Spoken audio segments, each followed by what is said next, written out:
Welcome, everybody. Another week, another Ask Me Anything happy hour. We are going to get together like the Brady Bunch to answer your questions. And you know what? What you've got to do right now is get those questions ready. We will be right back after this.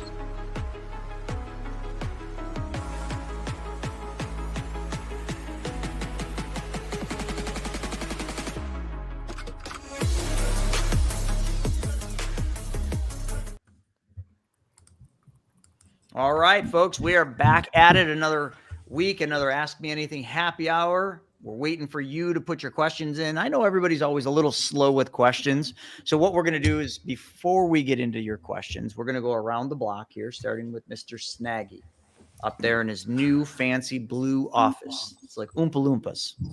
What's up, guys? What's up, everyone? Welcome back. Can't hear you, Steven. I can hear him. You being sarcastic? I hear you. Oh, you can? Yeah. Oh, what's up, Craig, Mr. Tech Guy? Can you still not hear me? This is great. I can hear you. Hey, Craig, you know that funny little thing on your face right now? I'm just kidding. Oh, what's up, guys? So just having fun here. Was sick last week for the first time in quite a few years. Right, literally couldn't get out of bed for a couple of days, some kind of flu bug, but glad to be back. It makes you really appreciate your health and appreciate, just being able to wake up and feel good every day. So it's one of those things we talk to a lot of clients about when we're talking about insurance policies, especially those that can't get them because of health-related issues and things of that nature. But just really made me do a lot of thinking last week. So it's good to be here. Happy to be here. It's been a fun day today. We had a good What the Up this morning. I thought Wealth Webinar, Chris did an incredible job going through what that looks like, moving money with a policy and some different options. So get your questions in. We'll make sure to answer them all. And I'll pass it over to Craig. Can you hear me yet? Maybe not. Linus, it's up to you. Oh, it looks like Craig's. Hey, everyone. Linus Knoll here from Hopkinsville, Kentucky. Always helping people understand and start with the infinite banking concept, which is using specially designed and engineered whole life insurance policies with mutual companies that pay dividends and to change how you move and flow your money.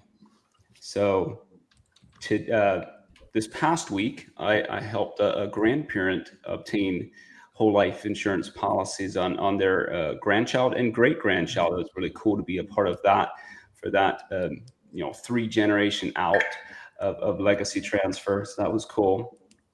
And just very recently in the past week as well, I've been helping my father-in-law and mother-in-law to explore options on what they can do with policies on themselves to begin practicing the infinite banking concept. So that part has been really exciting. I've been dropping, some tips and nuggets with IBC with them for years. So it's great to see that come around. Congrats, brother. That's huge. Yes, Awesome. definitely is. So Craig, now that you're back, go ahead. I mean, I was here. I just couldn't hear anything. So I'm back. Whatever the internet gremlins went away. So here I am, Craig Yenny here, just hail from the south part of Denver, Colorado. And, I was thinking we've got Thanksgiving coming up here, next week. And I've been telling all sorts of Thanksgiving food jokes lately. And Gina finally said yesterday, she goes, enough with the Thanksgiving food jokes. And I said, what do you want me to do? Stop cold turkey? But anyway, I'm going to go ahead and leave that dad joke in there for you, Linus. Love it. And I'm just going to pass it right on down to Jason. Thank you, Mr. Yenny. And I actually shared in another group today, another place I got to present and share with our peers, that I used to be the dad joke guy, but then there's people that are in my ecosystem now that I don't even try. I mean, I've taken any bit of funny I had, and that's it. I can't even keep up. It's not even a fair game anymore. It's like a rookie playing with the majors. So I don't think that's true. It's true. It's true. I promise. My favorite one is, what do you call a big pile of cats? A meowing. See?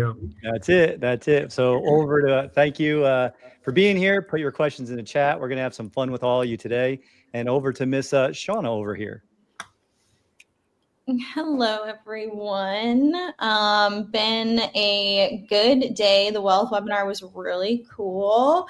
What the F happened was great too. So just been a quick day. Wednesdays go by so fast. So it's already Ask Me Anything time, and we're ready to answer. I threw a question that I want to ask in there too. It's not for me personally, but a question. So For a friend.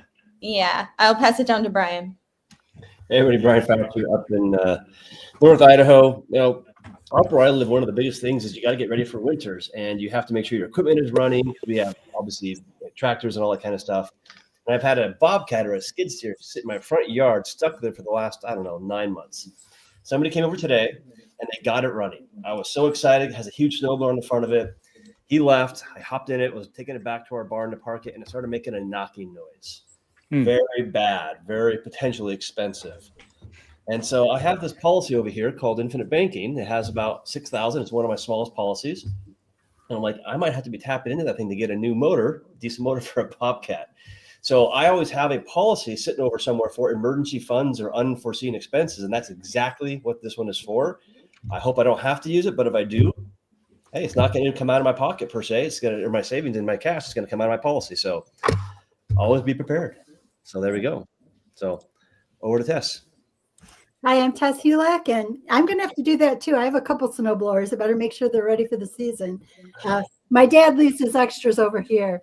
But what I'm going to say today is the team has let me have my MSTV episodes from earlier this summer.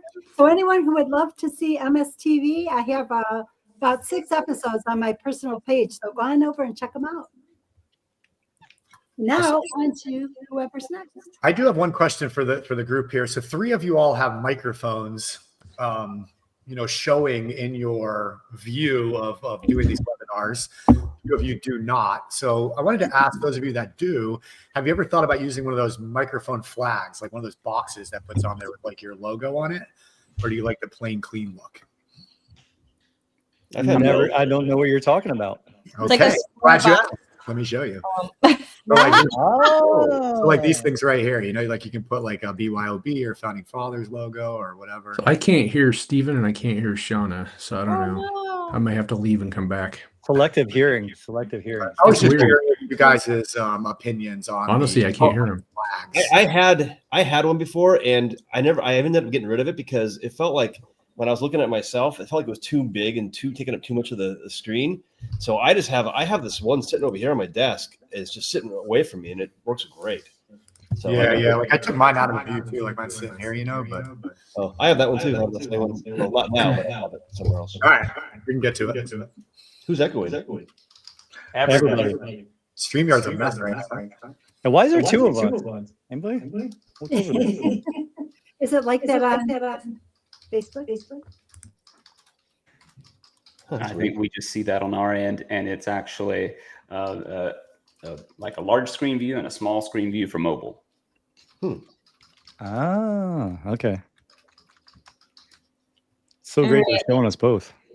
I'm going to start with the question that I had asked earlier, or someone had asked me earlier this week. So Chris, Dave specifically in our office was asking, they just did something with their mortgage where they reduced their payment by $500 a month. And they totally understand that, this would be a really good place to put that $500 that they kind of just got, that they were already spending, into a policy. But their question was, what happens if you what happens if you lose your job? And so I want to talk about those things, because I think everybody has those concerns. Is I have the means today, but what if I don't have the means tomorrow? And what options are there if I start with where I'm at, but things change?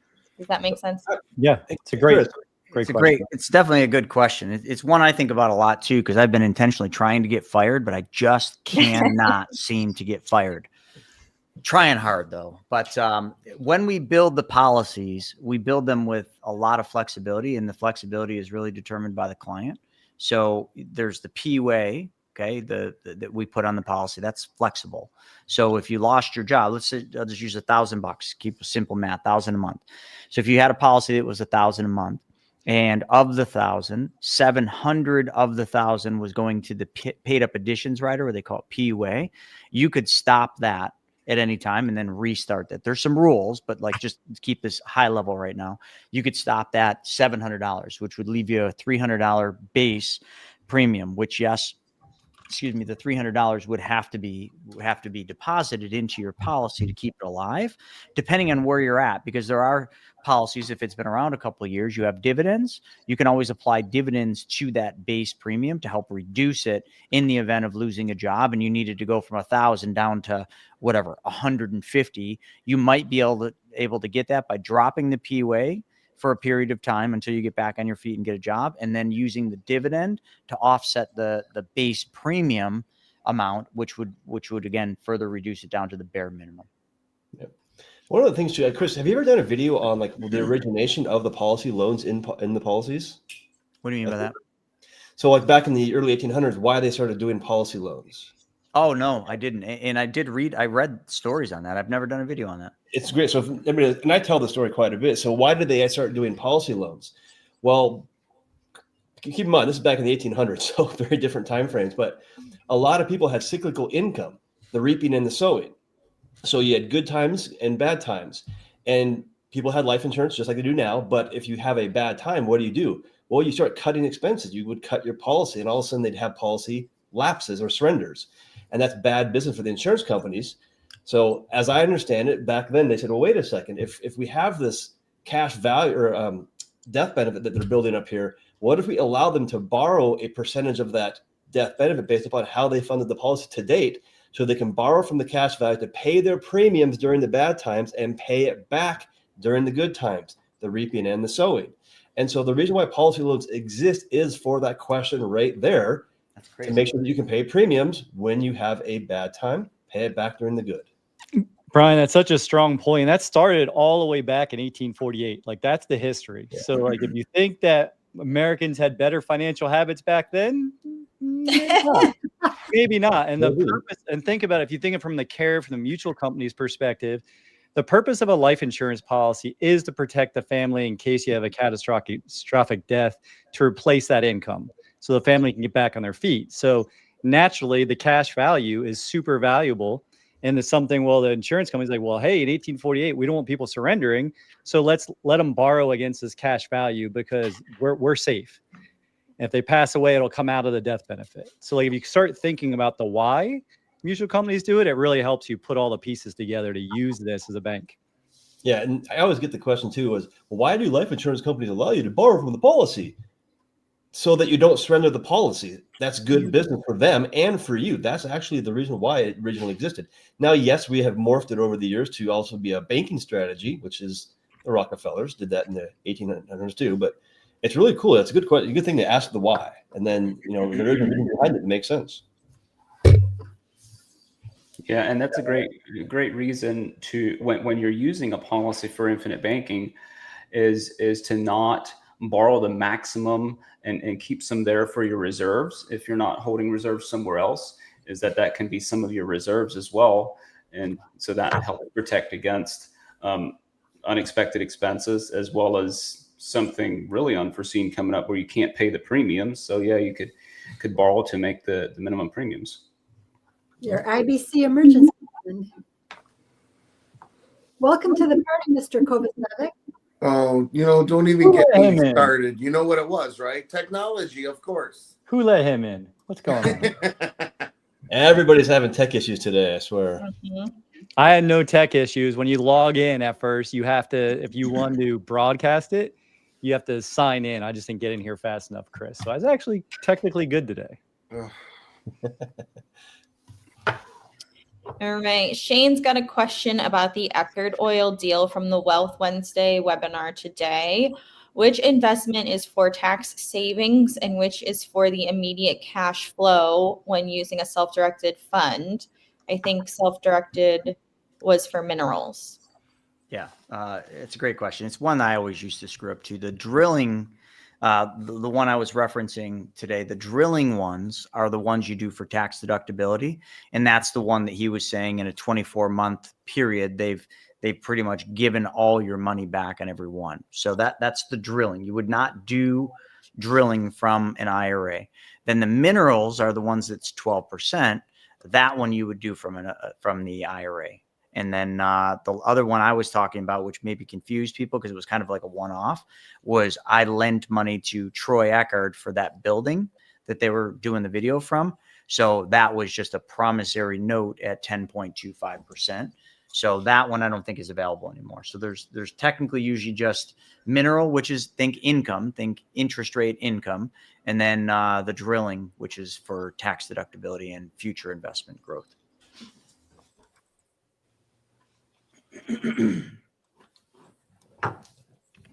Thank you for clearing that up for Shane. Shane always has good questions. Oh, yep. And then Connor, I think, said, I believe the oil pump was tax savings. The 10% investment was on the loan. That's the guy you met in Nashville, Chris. Remember him? Connor. I do. We talked about that last week. All right. Lorraine is saying whole life policy that we purchased for me, my husband, and my 3 kids. I desperately need help with infinite banking. Went furlough twice, and we are stuck in a deeper hole from the first furlough.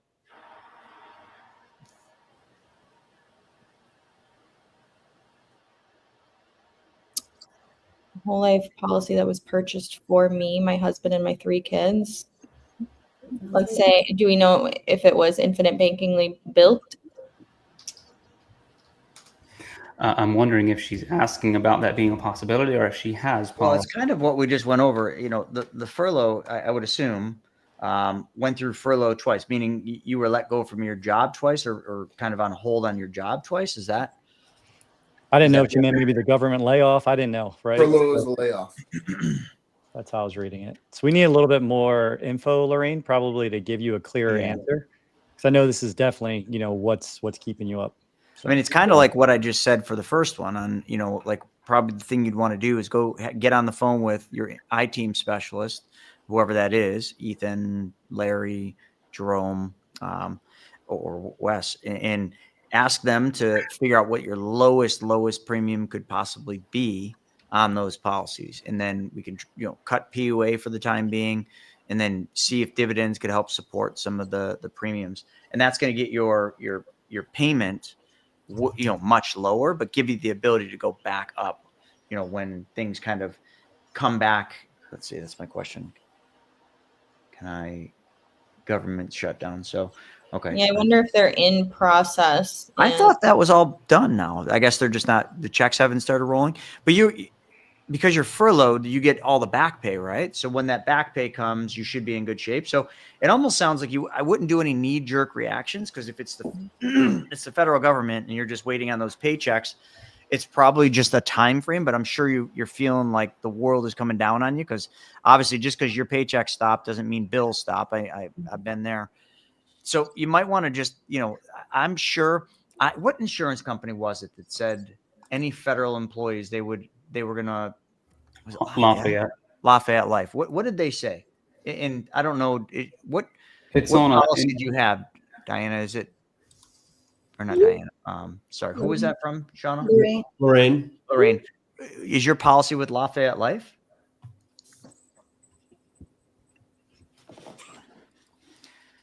So anyway, go ahead, Linus, about the it's more on an individual basis. Have the client, the policyholder, call in and explain their situation, and they'll work it from there. Because their typical grace period is not much more than 30 days. But for that situation, they can definitely give a longer grace period. So Guardian, huh? Let me find out about Guardian for you real quick. We'll go on to the next one. Lorraine, I'm going to get an answer on Guardian. I'll be right back. All right. Thank you, guys. And we'll just move on and we'll come back to that. Shane saying, curious if there is typically a 30-day window before tapping into my new cash value deployment for my annual renewal. Depends on the company. It should be less than that. Yeah, I said 15 days with Lafayette. And probably depending on how you paid. If you paid by check, you've got the mail time and then the clearing the bank. And if you did it by a wire, it would be quicker. Doesn't it also depend on the amount too? I've heard that it depends on the amount, because if it's a large amount, they might put a different hold on it to make sure that it does clear the banks. Good point. So I've had someone get it like within like days before. In the past, like years ago, I have an annual one, and I was anxious, wanting to use it. I paid it, let's say, like 30 days before the actual due date, because I wanted to get it in there and get it out of there. And it didn't really even post until my premium was due date, even though I paid it ahead of time and early. So I think it also really matters on that specific date that you're renewing on, as well as all those other factors. Yeah, it just depends. It's always within the first 30 days. Yeah, Shane said down there ACH, and it's with Lafayette Life. Their typical hold is going to be 14 days. So on the 15th day, you can request a loan based on the new liquidity. If you want to go quicker, there is a bit of a process. If you can show them where that transaction has actually cleared your bank account, they may be able to cut the hold short. Great. And Lorraine gave some more information. She said, I want to see if I can use my whole life to pay off my debts. Could I email you my policy? We could. Who's the I-team specialist? Do we have the ability to pull that up, Linus? Give me a minute. I should have been doing that already. Okay. I'll go into another question right now. Policy name is life paid up at 121. And did Lorraine got that? Did you get that through us, or was that just? I don't think so. I'm not finding that name. Oh, okay. Because that was a Guardian, wasn't it? I mean, the rule. Once Patrick gets back to me on the furlough rules with Guardian, that'll be the first thing. If you have cash value, Lorraine, yeah. I mean, just who wants to take the email? So I think I know Lorraine. So go ahead and have it send it to me. So Lorraine, so Brian at chrisnoggle.com. So I need to look real quick. My name's assigned. If it's the same, unless there's more than one Lorraine Marquez, I'm assigned to you. But oh, there you go. How about that? So yeah, email that over to Brian, and then we'll take a look at it. And then by that point, I'll have a text back from Patrick about what Guardian's standpoint is on furloughed federal employees. I know most of the carriers, like Lafayette actually put a press release out saying that they were willing on a case by case to, help the grace periods just to help people out. Most of the insurance carriers are probably willing to do something. They might not make it public, but they probably would under circumstances. This is a good one. Do you want to read this one, Shauna? B. Marsh? Yep. I'm having trouble getting a policy. My 40-year-old son. I'm 72 years old. He is in excellent health, but the insurance company wants John as the primary holder instead of me, and he lives in New York. That's hey, why. Bill, how you doing? It's because it's this shitty state called New York that I live in. Well, it's not just this one. This is we're having this with a lot of clients, and obviously I know Bill because he's my client, and we were texting earlier today. So what's going on with right now, and this is for kind of everybody, is that there's some national rules around life insurance, and they've changed them here recently. And one of the consequences of those is that they're wanting, if you have a parent trying to get a policy on an adult child who has income, is on their own, they're asking what is the insurable interest that the parent has on the child. And what that means is, what they're really saying here is, and this is weird to say this, but if the adult child passes away, what is the financial loss to the parent? And in some cases, there is none. So they're asking, why are they getting the policy? Why is the child not getting the policy themselves? The adult child, by the way. And so that is a legit question, to be honest. And so we're working with the insurance companies trying to figure out the best way to make these things work. And so, Bill, I do have some options that we can discuss, obviously offline a little bit about this one, but it is definitely becoming a bit of a challenge. And so, but insurance rules do change. They do change them over time, and this is one of the things we're running into. I have this right now with 3 or 4 clients. Yeah, I can see that. I can totally see that. But I mean, what about? And I'm sure this is one of the options. What about John being the owner, and then after issue, you just change ownership? Same issue, same question. Really? Yep. I've been denied that already. And they ask the other thing to keep in mind is on the application, they do ask that question: is there intent to transfer ownership? And if there is an intent, we got to say yes. They're going to ask the exact same question. Yeah, they've been So denying. we as agents have to be careful about this. They've been denying ownership transfers lately. Well, this is a new one. That's interesting. Thanks for letting me know that, Brian. So an option that I have not confirmed yet, so this is not advice or a final answer. If you are going to put the policy into a trust and the parent and the child are both trustees in the trust, that might satisfy the insurance company's requirement, and they both potentially could access it because they both own the trust. But once again, that's going to be an attorney question. Stephen, we were just texting about this. I can read that text that you just kind of sent, which was, life insurers have a regulatory and fiduciary responsibility to ensure that every policy is issued and maintained with a legitimate insurable interest and within the intended spirit of insurance. When ownership changes occur soon after issue, they can appear inconsistent with the original purpose of the coverage, and it may signal potential stranger originated life insurance or SOLI activity and investor driven transactions, both of which are prohibited in most jurisdictions. Key reasons for review are, I can stop there, but it says we don't assume wrongdoing, but we verify intent and legitimacy. Our review may include confirming the new owner's relationship to the insured and their reasons for transfers. Blah blah blah. Yeah. Now, a couple of things to clarify on this though as well, because we're obviously all learning, so we want to make sure we're sharing that knowledge. So you have an insured person who's the insured body on the policy. You have the owner of the policy. The owner can be different, and obviously in what we're talking about. But you could also have a payor. The payor is a person that is responsible for the premium, but is not the owner of the policy. So you can always do that. So a parent could be the payor of a policy where the adult child is the insured and owner. The challenge with this one, though, is that the child is the only one that has actually true ownership access to the policy to use it as accordingly for infinite banking. So that's something else that we're kind of working on as well. And Francis down here says, wait, so a 72-year-old, me cannot put a policy in the name of a youngest grandchild but still own the policy? That's potentially a challenge right now. That one you can because it's a grandparent's policy, right? But it's going to be a very, very small amount. So and you need consent of the parents. Yeah. Correct. And it depends on the age of the child, though, because if you're 72 years old, is your grandchild over the age of 17? If they're over the age of 17, then the same issues come into play. Well, Brian, in that case, it doesn't matter because it goes by the grandparent gifting guidelines. So it doesn't matter whether it's an adult grandchild or not. But something to keep in mind is that they then want all grandchildren insured equally under those grandparent gifting provisions. But yeah, like Jason said as well, as small policies for that. Yeah, up to $100,000 typically, death benefit wise, you can do that. Now I've run into this though, if the grandchildren are over the age of 17, that whole thing about getting policies on all of them gets kind of murky a little bit. I've had it where you have an underage grandchild and an adult grandchild. And the insurance company said, oh, we want equal coverage. I'm like, but you can't even design policies to be equal in that scenario. And this is One America, by the way. And they said, no, actually, Brian, you're right. Yeah, we'll do separate policies and they don't have to be aligned. So it depends on the insurance company. It depends on the relationship that we have with them and the conversations we have, because it's not black and white, cut and dry. Wait. You're saying this is specially engineered for every single situation all the time, forever and always, and things change in life? Holy smokes. What are we talking about? Pretty crazy.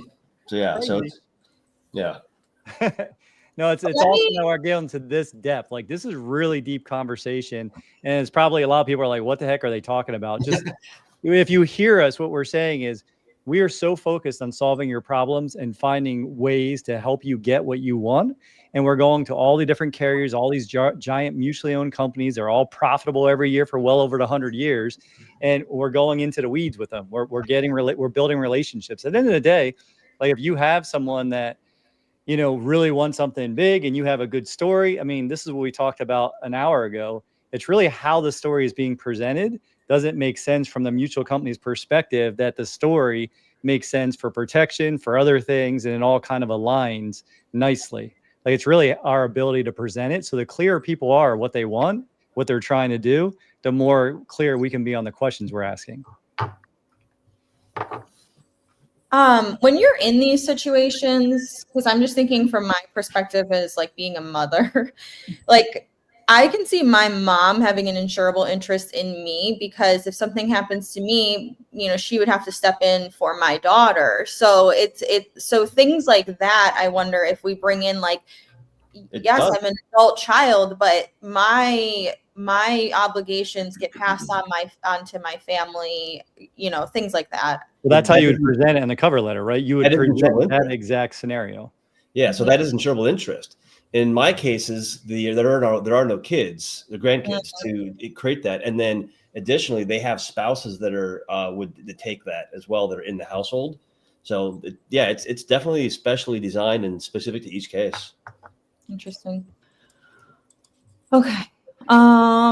Justin saying, would there be a replay coming out for today's webinar? I missed it. Yes. Typically, Wealth Wednesday webinar gets published on Saturdays on the YouTube channel. So every Saturday video, just know that was likely the Wednesday webinar. I thought he was talking about this right now, and the answer is yes too. But I was like, "You're here, man. You need a replay. We're so good." Like, rewind. I Chris in the Wealth webinar. Is Chris frozen, or is he just very stoic and thinking right now? What's happening? Okay, he's chilling. Okay, just check it, man. All right. Diana saying, my husband Steve and I had a conversation with Chris back in 2017 or 2018 about a rental property in Clarence, New York. Since then, we set up an IBC with One America, and we would like to do more work. And then it does say, are we able to do a different agent? So I don't know if that means that they were set up with you, Chris, and to work with a different agent. I mean, yeah, you can work with anyone you want. Yeah. All right. Robin saying, are you guys still flipping forklifts? I'm not, no. My last one got bought. Do any of you guys have any forklifts left? Not right now. I think he bought most everybody out. I think anybody's lift that didn't sell, if I'm not mistaken, either they're still trying to sell it or they just kind of got their money back on them. No, we're not doing them anymore. They slowed down. Yeah, I think the model is still there. If you can call them or whatever, get in contact with them and figure it out from there and just find out what's new. And Craig is saying, is it best practice to pay yearly base premium before PUA, or is it automatically done that way? The base is what has to be paid always, right? So like if you're needing that flexibility to go down to that kind of manageable floor, that is going to be the base plus whatever, depending on how you're paying, whatever it takes to keep the PUA attached if you want to add back in. Yeah, I always explain it like this way: base, term, $10 PUA, and then rest. And then Diana came back and she said, we got the policy from someone else, not from you. At the time, we did not know you were doing IBC. I don't know if you really were. I think we just got into that in 2017 or 2018. I think at the time we were just talking about it, not necessarily doing it.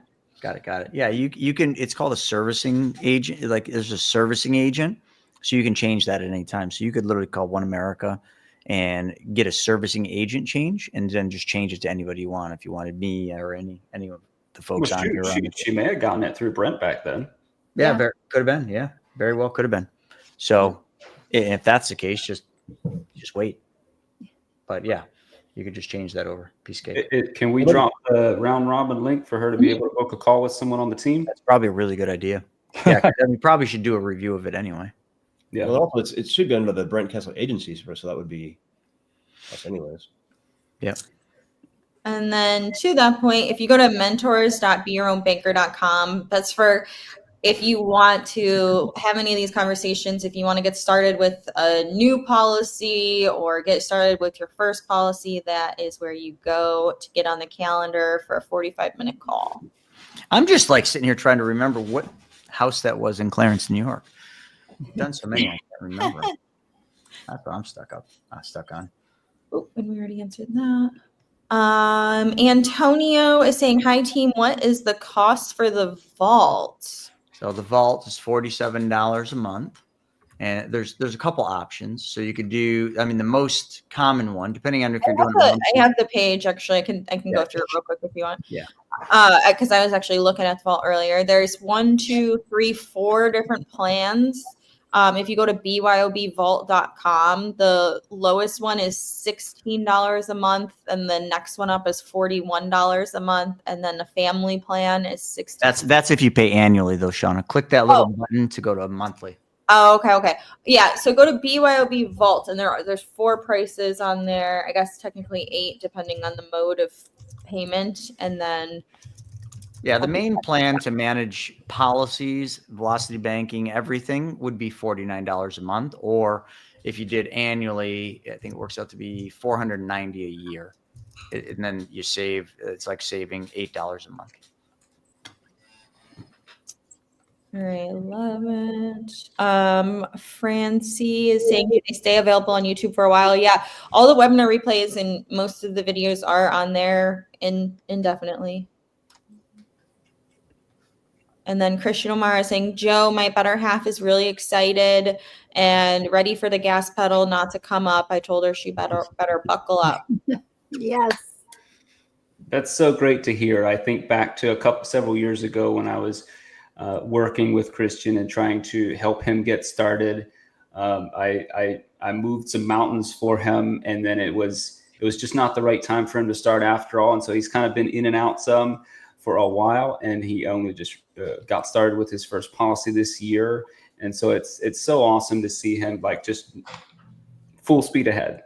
Yes. Love it. Yeah.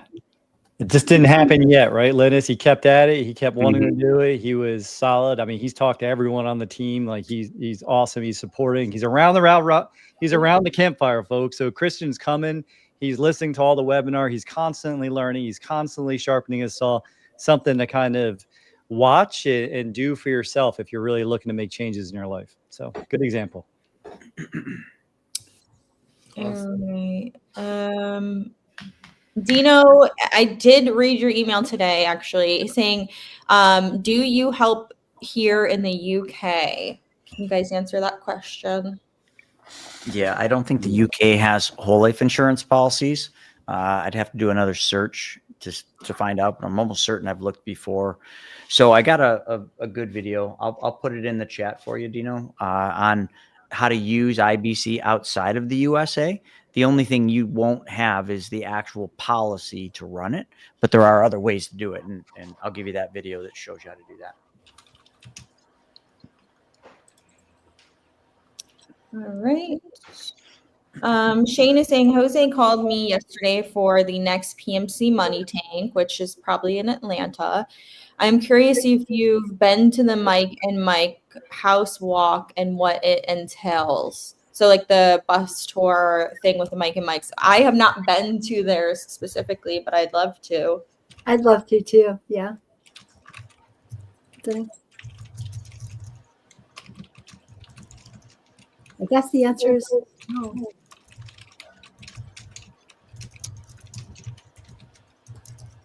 All right, so here's that outside the USA.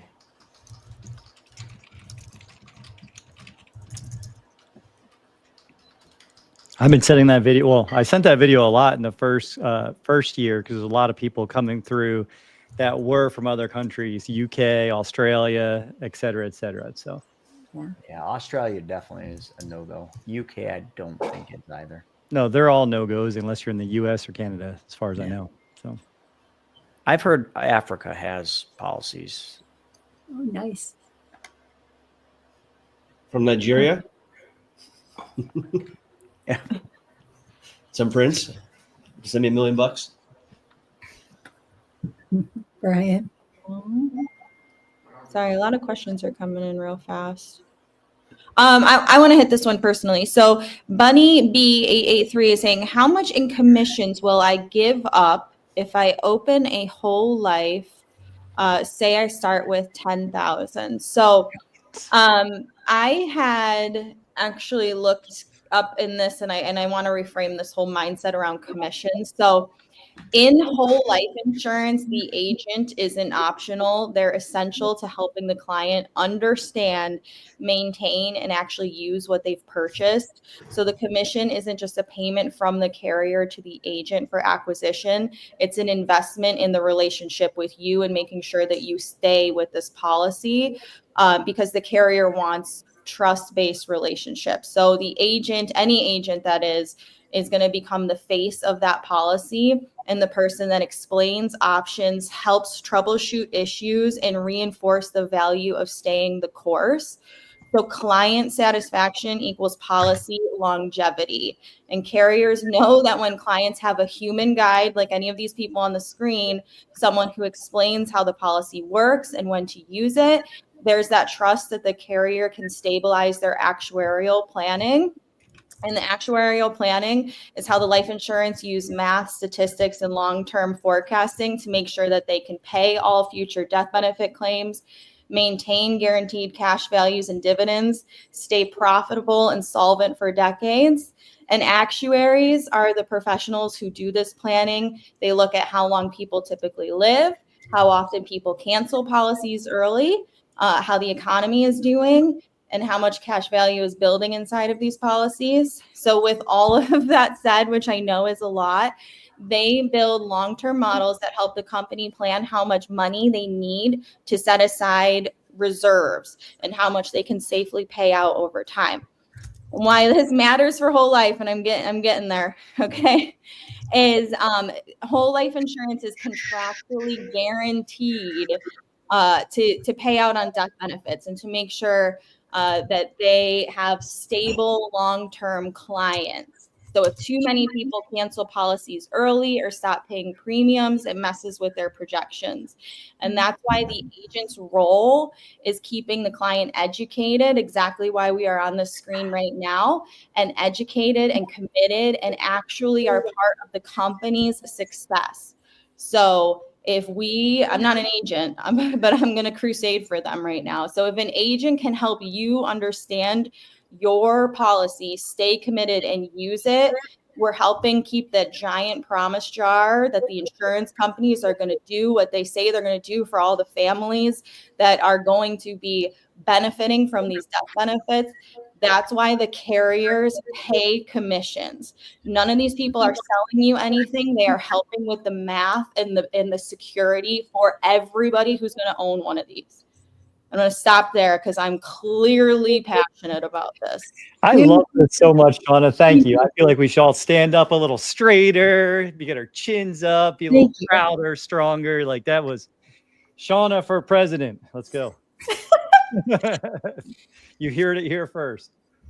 So that said, you are paying less for any of these people on the screens than you would to anybody else. So you're actually getting more for less when you work with us.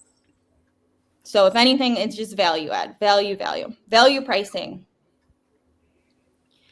All right.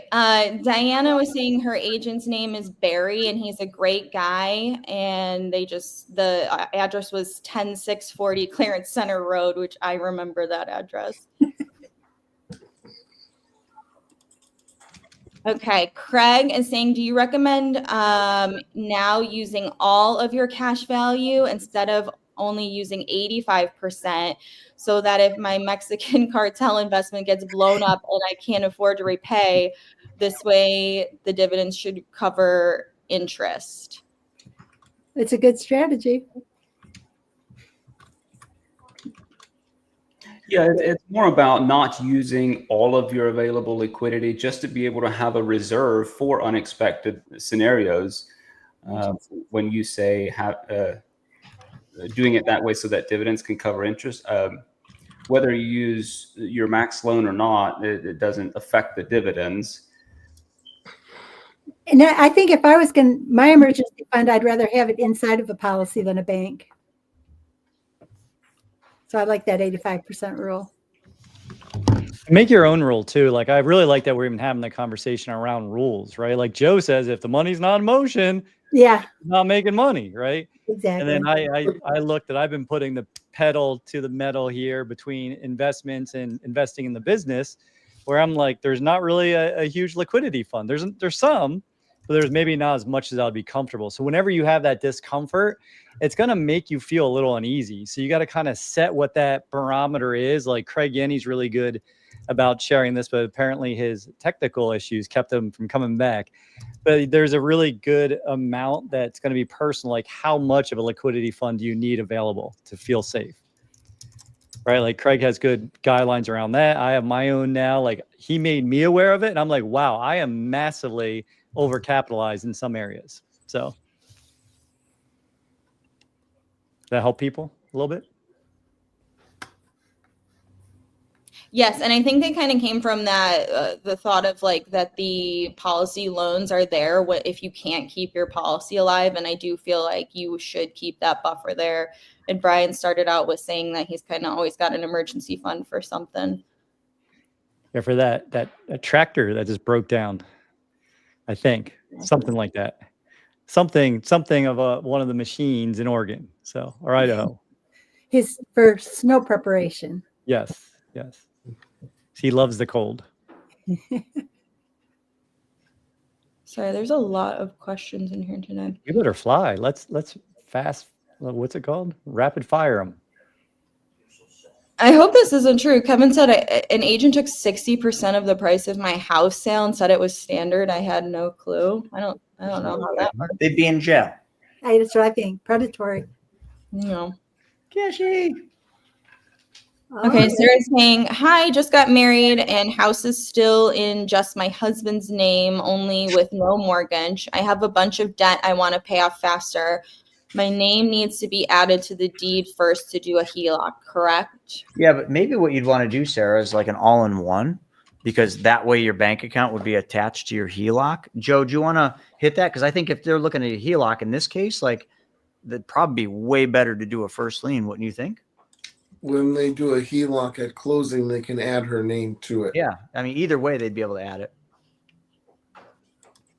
Yeah. Well, she's saying there is no. Get rid of your debt. She's saying there is no mortgage, so they don't necessarily have to go with an all-in-one. Any HELOC is going to become that first lien. That's why I was saying, like, there's no point in not doing the all-in-one. You know, I mean, I guess you look at both options, but the all-in-one would give you the ability to use that bank account to help reduce your interest on the loan. Oh, you're referring to the sweep account, maybe? Yeah, sweep. Yeah. Sorry. Okay. Yeah, I got you. Yeah. I don't know if there's a difference in closing costs, but There would be if it was a second lien or a first lien. yeah. You recognize that name that just popped I up? do. Shout out to Tony Leon. We just spoke with him earlier today. It was a great call. We showed him how IBC can what it can do for his financial situation. He was fixing to start reading Nelson Nash's book. Looks like I got all the way to chapter 6. I love it. Wow. Right. He's saying chapter 6 discusses don't go out the back door, i.e. don't steal. Can you explain Don't steal how the peas. that applies to loan repayments on your policy? Got to read the chapter again, bro. Got to read the chapter. No, we'll answer. That's what it says in the book. It says if you don't get this, and it says it like 5 times in the book, if you don't get this, you got to go back and read it again. So, but anybody else want to hit on why we don't steal the peas and why it's important to pay back the loans? Well, it's just like if you have a business and you have a rental properties, are you going to charge a different rate for a third party person, a tenant, than you are going to be like your best friend or your family? Because if you charge a different rate, then you're actually not getting the full value of that asset. It's the same thing here. If you are charging yourself a different rate than you would a client over here, you're not actually seeing the full picture. You're not getting the full benefit out of it. So it's kind of like the bigger picture thing here. But if you have a business where you have groceries and you don't pay the full amount for those things, your business is not going to do as well and not going to look as good on paper. That's not a good business practice. And it's kind of hard to explain it. I've done it before where where I was doing real estate and I was lending myself my own money. And I realized that if I charged myself a different rate than a hard money lender would, it kind of screwed up the entire thing, even though I was the one receiving the benefit. So I realized if I'm going to lend myself my own money in a real estate deal, I should charge myself the same exact rate as a hard money lender, because then everything works better. And so just personal experiences is that treat yourself the same way you would treat a traditional bank or anybody else. With the loan repayments, it also reverses the interest that you're paying. So, Yeah. Depending on how much the loan is and depending on how much you put back, you can turn that into velocity banking and spin it around that way too. Yeah. Joe, what do you mean when you say spin it around? You love that phrase. By changing the way that if you just do a loan at $400 a month and you have $1,000 in your hand, why don't you take the whole $1,000 and put it back into the loan? You can spin right around 2 days later and take it right back out. But now you reverse the interest for that amount of time by doing 2 payments instead of 4. You did 2.5. So maybe you might not need that entire 600. You might only take out 200. So you left a little bit more in. What did you do? You just saved a little bit more in interest.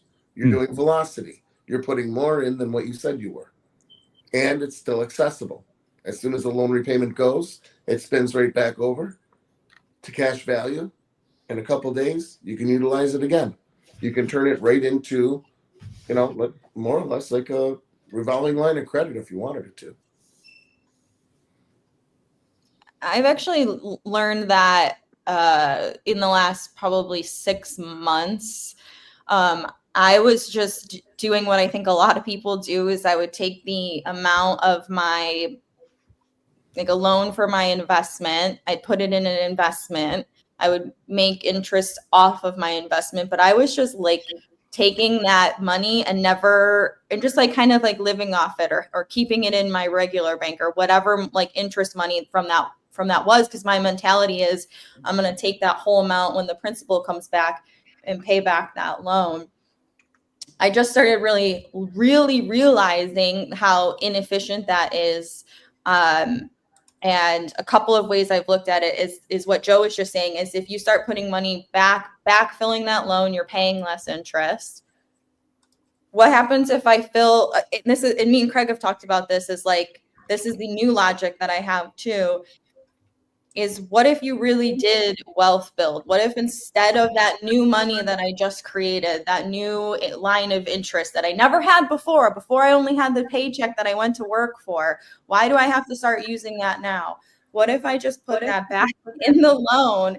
And what happens that day that I can't pay that loan anymore because I paid it all back?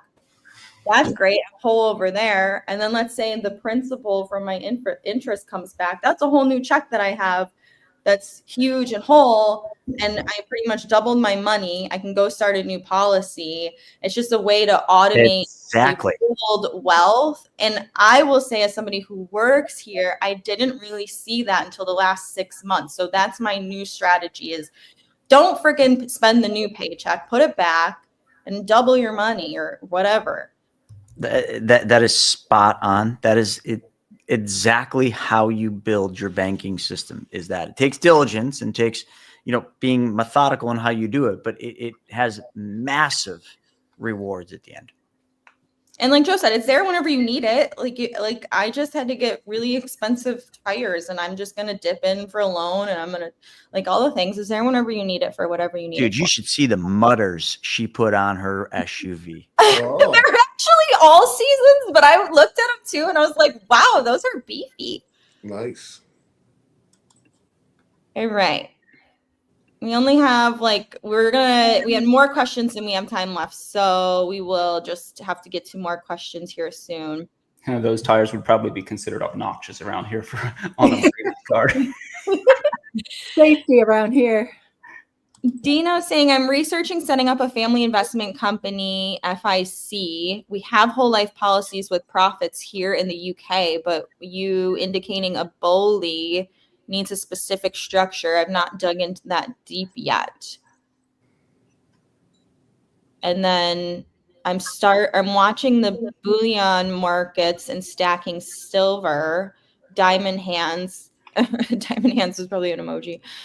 Can I put this in a structure and borrow against it for liquidity and not sell?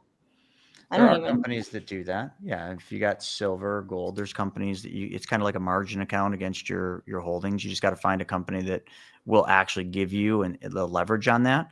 And the other thing too, if you have whole life policies in UK, please email any one of us one of those policies. Please let us look at that, because I've never heard of a whole life policy in the UK. And if that is the case, well, I need to do a video on it for sure. All right, and then we'll just end with this question. And sorry, guys, we didn't get to all of them. But Dubsy is saying, on this topic, is there an available calculator to figure out how much the loan repayment per month should be? I just started, so I only have $2,500 available to pull. Yes, there is a calculator called the Vault, right, guys? Yeah, the Vault. But I mean, you just remember, if you're creating your own banking system, I mean, you create the loan terms, not with the insurance company, but you create your own loan terms. So when you take a loan out and you use that to whatever, buy a car, when you repay yourself back, when you set that up, it can be basically anything you want. I always just mimic what the dealership or a loan company like Ally would charge me, but the Vault does all of that. There's literally what's called, there's several tools. There's a debt blaster tool, which will use the policy and allow you to pay off debt. There's the gains projector, which will allow you to use it for investments. And then there's the major purchase, will allow you to use it for buying any major purchase. And it will show you the mathematics behind it and allow you to use the loan officer to design your loans and the repayments and look at different scenarios. So BYOB Vault. Yeah, and that sounds like a debt blaster, like the lowest one. You can probably go with that lowest option. That's great. But then also there's just like a simple option can also be to just do a Google search for a online loan calculator. Those are also that's how I used to do it. Yeah. Thank you. And then I do want to have just this one last question here for you, Joe, probably, is Jake saying, I have a HELOC and it gives a principal and regular payment option. I put my income in every week. Is it necessary to make principal payments, or does it matter? If you're putting your paycheck, the entire paycheck in, you are making principal, because that should be more than the interest. And you're doing it 4 times a month, and your interest is only pulled out once a month. So you are performing velocity banking. If you're putting in paychecks for 28 days and then you're only paying your HELOC once and your credit card once, you're doing velocity banking by diminishing the interest that's actually owed to the bank, because it's on an average daily balance of 30 days. Okay.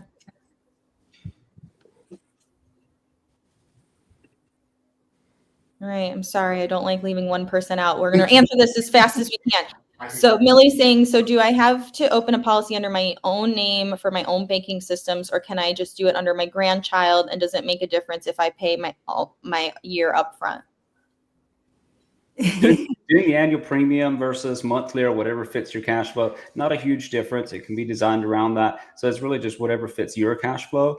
As far as your other question there, there's kind of different parts to that. First, I would be looking at probably getting a policy on yourself. You're the older generation that's going to pass first. So just from the pure death benefit perspective, that's where coverage should be placed first. Sure, you can get one on your grandchild or grandchildren. They all need to be insured at the same time. But both are an option, yes. But you may want to look at getting a policy on yourself and your spouse and whatever older generations first, also from that, for that death benefit perspective. All right. Thanks, Linus. Sure. All right. That's it, guys.